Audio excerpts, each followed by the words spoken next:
Tuhan berfirman kepada Musa, "Berbicaralah kepada orang Israel, dan katakan kepada mereka, apabila seorang mengucapkan nazar khusus kepada Tuhan, mengenai orang menurut penilaian yang berlaku untuk itu, maka tentang nilai bagi orang laki-laki, dari yang berumur 20 tahun, sampai yang berumur 60 tahun, nilai itu harus 50 sikal perak, ditimbang menurut sikal kudus. Tetapi jikalau itu seorang perempuan, maka nilai itu harus 30 sikal. Jikalau itu mengenai seorang dari yang berumur 5 tahun, sampai yang berumur 20 tahun, maka bagi laki-laki nilai itu harus 20 sikal, dan bagi perempuan 10 sikal. Jikalau itu mengenai seorang dari yang berumur 1 bulan, sampai yang berumur 5 tahun, maka bagi laki-laki nilai itu harus 5 sikal perak, dan bagi perempuan 3 sikal perak. Jikalau itu mengenai seorang yang berumur 60 tahun atau lebih, jikalau itu mengenai laki-laki, maka nilai itu harus 15 sikal, dan bagi perempuan 10 sikal. Tetapi jikalau orang itu terlalu miskin untuk membayar nilai itu, maka haruslah dihadapkannya orang yang dinazarkannya itu kepada imam, dan imam harus menilainya sesuai dengan kemampuan orang yang bernazar itu. Imam harus menentukan nilainya. Jikalau itu termasuk hewan yang boleh dipersembahkan sebagai persembahan kepada Tuhan, maka apapun daripada hewan itu yang dipersembahkan orang itu kepada Tuhan haruslah kudus. Janganlah ia menggantinya, dan janganlah ia menukarnya, yang baik dengan yang buruk, atau yang buruk dengan yang baik.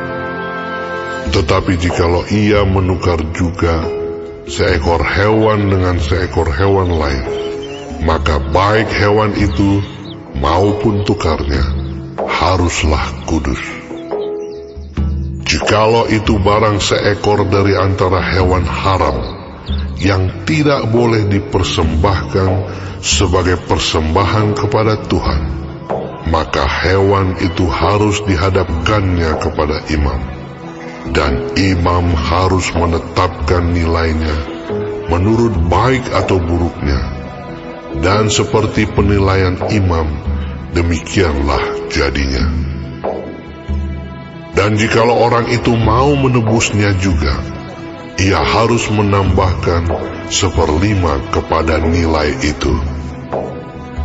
Apabila seorang menguduskan rumahnya sebagai persembahan kudus bagi Tuhan, maka imam harus menetapkan nilainya menurut baik atau buruknya. Dan seperti nilai yang ditetapkan imam, demikianlah harus dipegang teguh. Tetapi jikalau orang yang menguduskan itu mau menebus rumahnya, maka ia harus menambah harganya dengan 1/5 dari uang nilainya, dan rumah itu menjadi kepunyaannya pula. Jikalau seseorang menguduskan sebagian dari ladang miliknya bagi Tuhan, maka nilainya haruslah sesuai dengan taburannya, yakni sehomer taburan benih jelai berharga 50 sikal perak. Jikalau ia menguduskan ladangnya mulai dari tahun Yobel, maka nilainya haruslah dipegang teguh. Tetapi jikalau ia menguduskan ladangnya sesudah tahun Yobel, maka imam harus menghitung harganya bagi orang itu sesuai dengan tahun-tahun yang masih tinggal sampai kepada tahun Yobel, dan harga itu harus dikurangkan dari nilainya. Dan jikalau orang yang menguduskannya benar-benar mau menebus ladang itu, maka ia harus menambah harganya dengan 1/5 dari uang nilainya, dan ladang itu tetap dimilikinya. Tetapi jikalau ia tidak menebus ladang itu, malahan ladang itu telah dijualnya kepada orang lain, maka tidak dapat ditebus lagi. Tetapi pada waktu bebas dalam tahun Yobel, ladang itu haruslah kudus bagi Tuhan, sama seperti ladang yang dikhususkan bagi Tuhan. Imamlah yang harus memilikinya. Dan jikalau ia menguduskan bagi Tuhan ladang yang telah dibelinya, dan yang tidak termasuk ladang miliknya dahulu, maka imam harus menghitung baginya harga nilainya sampai kepada tahun Yobel, dan orang itu haruslah mempersembahkan nilai itu pada hari itu juga sebagai persembahan kudus bagi Tuhan. Dalam tahun Yobel, ladang itu harus dipulangkan kepada orang yang menjualnya kepadanya, yakni kepada orang yang mula-mula memiliki tanah itu. Dan segala nilai harus menurut sikal kudus. Sikal itu harus 20 gera beratnya.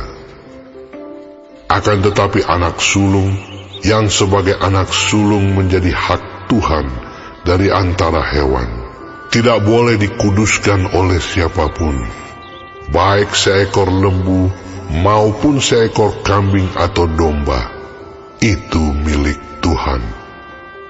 Tetapi jikalau itu dari antara hewan yang haram, maka haruslah orang menebusnya menurut nilainya dengan menambah 1/5, dan jikalau tidak ditebus, haruslah dijual menurut nilainya.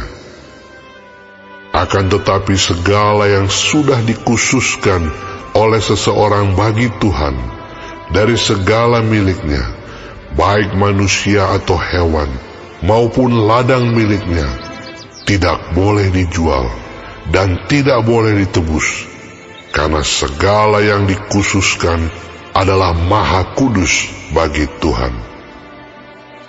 Setiap orang yang dikhususkan, yang harus ditumpas di antara manusia, tidak boleh ditebus, pastilah ia dihukum mati. Demikian juga segala persembahan persepuluhan dari tanah, baik dari hasil benih di tanah maupun dari buah pohon-pohonan, adalah milik Tuhan. Itulah persembahan kudus bagi Tuhan. Tetapi jikalau seseorang mau menebus juga sebagian dari persembahan persepuluhannya itu, maka ia harus menambah 1/5. Mengenai segala persembahan persepuluhan, dari lembu sapi atau kambing domba, maka dari segala yang lewat dari bawah tongkat gembala waktu dihitung, setiap yang ke-10 harus menjadi persembahan kudus bagi Tuhan. Janganlah dipilih-pilih mana yang baik dan mana yang buruk, dan janganlah ditukar. Jikalau orang menukarnya juga, maka baik hewan itu maupun tukarnya haruslah kudus dan tidak boleh ditebus. Itulah perintah-perintah yang diperintahkan Tuhan kepada Musa di Gunung Sinai untuk disampaikan kepada orang Israel.